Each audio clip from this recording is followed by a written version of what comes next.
I'm Katharine Dunbar, and I teach in the Health Studies program at Mount Allison University. One area that I teach in is public health, particularly harm reduction. Harm reduction is a concept that I'm going to talk to you about today, what it is, who it impacts, and what it looks like in practice. Harm reduction is an evidence-based, person-first approach to minimizing the harms of substance use. It's a set of practical strategies and philosophies that help to do this in various ways. So harm reduction looks at some of the structural and social factors that impact substance use, but it also seeks to reduce harms in other areas. So we see harm reduction practices used with mental health, sexual health, and in other things like infectious disease prevention. So who does harm reduction impact? The short answer is everyone. It's embedded within a variety of public health strategies in order to improve the health of a population. For example, programs that support safer substance use through needle exchange, safe consumption sites, or opioid replacement therapies provide safer ways for individuals who are using substances to mitigate some of the harms associated. At the same time, harm reduction helps reduce the pressures placed on emergency healthcare services.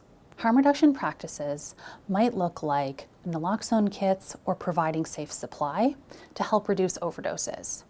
But it also might mean offering a trauma-informed or person-first approach in terms of treating people that may have experienced marginalization in ways that are rooted in dignity and respect.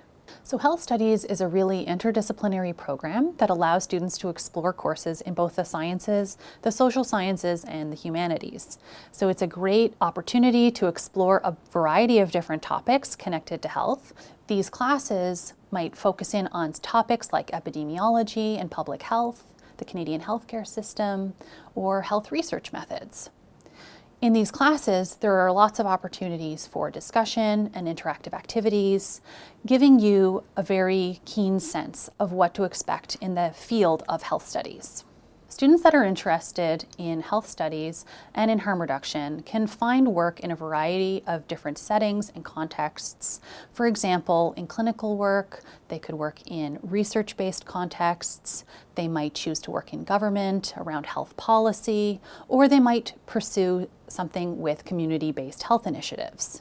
If you're motivated to make a difference in community, healthcare policy, or healthcare in general, then you may want to check out the Health Studies program at Mount Allison University so that you can further explore these interests and future careers.